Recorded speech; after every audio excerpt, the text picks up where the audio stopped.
Goeiedag. In hierdie video gaan ons jou wys om hierdie twee vergelykings gelyktydig op te los.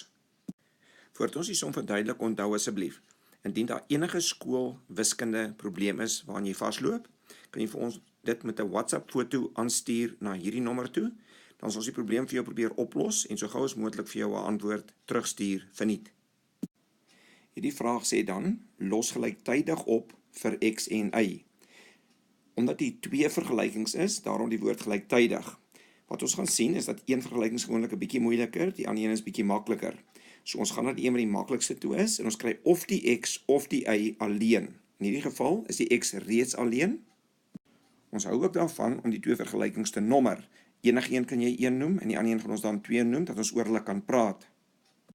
Nadat ek die x dan alleen gekry het in hierdie geval, vervang ek die nommer 1 in die nommer 2 in. So orals in nommer 2 vergelyking waar ek 'n x sien, gaan ek nou hierdie stukkie inskryf. So vir daai x gestaan het, sit ek 'n hakie en ek sit 2y plus 1 in. Vir daai x gestaan het, sit ek 'n hakie en ek skryf 2y plus 1. Omdat daai 3 en daai y en hierdie goed gemaal word met mekaar, skryf ek sommer dadelik die y vorentoe en skryf die x net 'n bietjie agtertoe. Nie skrik wat hier gebeur het tussen hier en daar nie. Hou die res van alles wat ek gehad het, die 6, die is gelyk aan alles bly dieselfde. Ek sit oral in die x se plek nou 2y plus 1. Nou maal ek net al die goeders uit.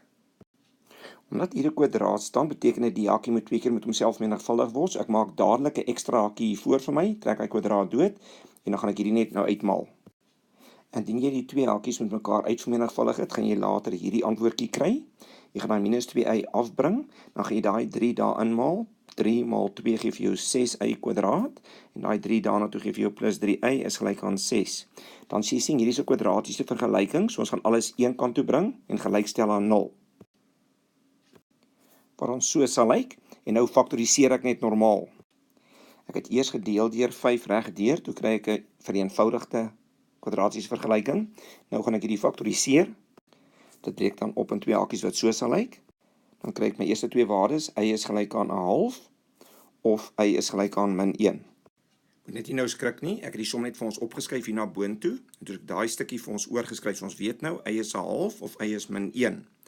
Nou vervang ons hierdie y is 1/2 terug in daai makliker vergelyking in. Jy kan hom in enige een van die twee gaan invervang, ek gaan altyd na die makliker een toe, so ons vervang hierdie y is gelyk aan 1/2 in 1 in. So ek gesê het, vervang dan hierdie y in 1 in. Ek het daai y gaan oorskryf daar in die plek van daai y, het ek 'n half gaan skryf, dan werk ek uit x is gelyk aan, so x is gelyk aan 2. Dan hou ek daarvan om te skryf, x sal 2 wees as y 1/2 was, en dan hou ek daarvan om dit as 'n koördinaat te skryf, maar dit is nie nodig nie. Nou weet ons dat y was ook min 1, so vervang die min 1 ook nou daar in 1 in. So ek vervang daai y is min 1, so ek gesê het daar in die y se plek, dan gaan hy so lyk. Dan kry ons x is gelyk aan min 1. Dan hou ek daarvan om te skryf, x sal min 1 wees as y min 1 was. En hou ek daarvan om dit as 'n koördinaat te skryf. Daai x is min 1 kom daar en die y is min 1 kom daar. Hierdie is nie nodig, hierdie laaste stappe nie, kon hier gestop het. Dui asseblief aan of jy van die video gehou het al dan nie en teken gerus in op die kanaal.